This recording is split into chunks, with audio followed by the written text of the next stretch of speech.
اگر کوئی حقیقی ذات اور حقیقی اور ذاتی صفات والی کوئی ہستی ہے تو وہ اللہ جل شانہ کی ہستی ہے۔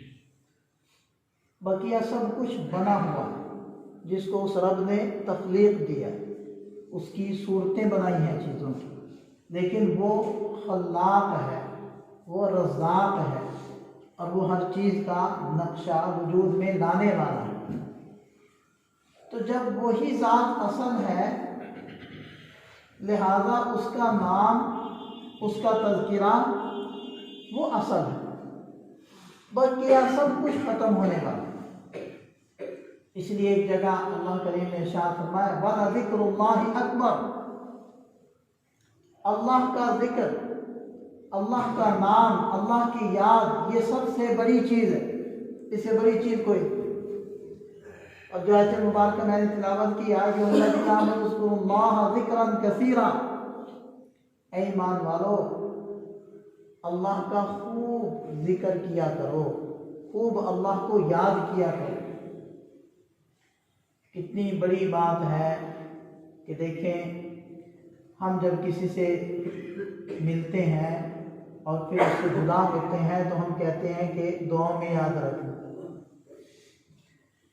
اللہ جل شانہ ہم بے حیثیت قسم کے انسانوں کو اللہ کے مقابلے میں تو ہماری کوئی حیثیت نہیں،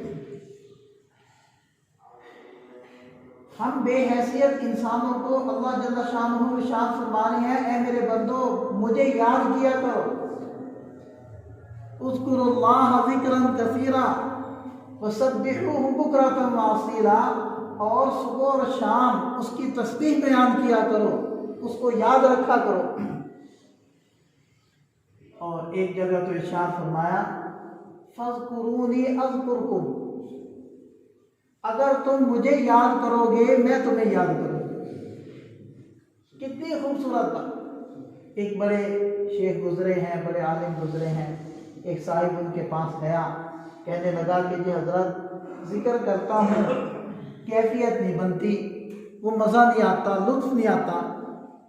تو حضرت فرمانے لگے کہ بھائی اس سے بڑھ کر اور کیا بات ہوگی کہ اللہ کریم ارشاد فرماتے ہیں تم میرا ذکر کرو میں تمہارا کروں گا، تو تم اللہ کو یاد کر رہے ہو، لطف آئے یا نہ آئے، تمہاری کیفیت بنے یا نہ بنے، تم یہ سوچ لو رب کی مجلس میں میرا تذکرہ ہو رہا ہے، میرا ذکر مجھ سے بہتر ہے کہ اس محفل میں ہے۔ تو اس سے بڑھ کر اور کیا فضیلت ہوگی، اور اس سے بڑھ کر اور کیا انسان کے لیے موٹیویشن ہوگی کہ اللہ تعالیٰ فرماتے ہیں کہ تم مجھے یاد کرو میں تمہیں یاد کروں گا۔ اور ایک جگہ اللہ کریم نے ارشاد فرمایا الا بذکر اللہ تطمئن القلوب، خبردار دھیان سے سنو، اللہ کی یاد سے تمہارے دلوں کو اطمینان ملے گا، سکون ملے گا۔ اس وقت کا دنیا کا بڑا مسئلہ، اور ہمارا بھی یہ معاش بڑا مسئلہ نہیں ہے، گاڑی چل ہی رہی ہے،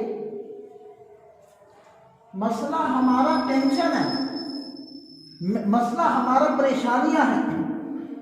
اور بقول ڈاکٹرز کے کہ انسان کے اندر جو بڑی بڑی بیماریاں پیدا ہوتی ہیں ان کی بنیاد یہ ٹینشن ہے۔ شوگر جیسی موذی بیماری جو انسان کو اندر سے کھوکھلا کر دیتی ہے، یعنی ایک شوگر کتنی بیماریوں کی جڑ ہے اور بنیاد ہے، وہ کہتے ہیں کہ اس کی بنیادی وجہ بھی انسان کے لیے پریشانی اور ٹینشنیں ہوتی ہیں۔ کبھی کوئی ٹینشن، جس کو دیکھیں وہ پریشان ہے مستقبل کے بارے میں کہ پتہ نہیں کیا ہوگا، میری معاش کا کیا مسئلہ بنے گا، میرے بچوں کا کیا مستقبل ہے، ان کے لیے آگے آنے والے حالات کیسے ہوں گے۔ تو اللہ کریم اس مسئلے کا گویا کہ اس ایک مسئلے میں ہمارے بہت سارے مسائل کا حل ہے۔ الا بذکر اللہ، تم اللہ کو یاد کرو میں تمہیں سکون عطا کر دوں گا، میں تمہارے دلوں میں چین ڈال دوں گا، میں تمہارے دلوں سے یہ تفکرات، یہ خیالات، یہ وساوس اور یہ ٹینشنیں تمہارے دلوں سے نکال دوں۔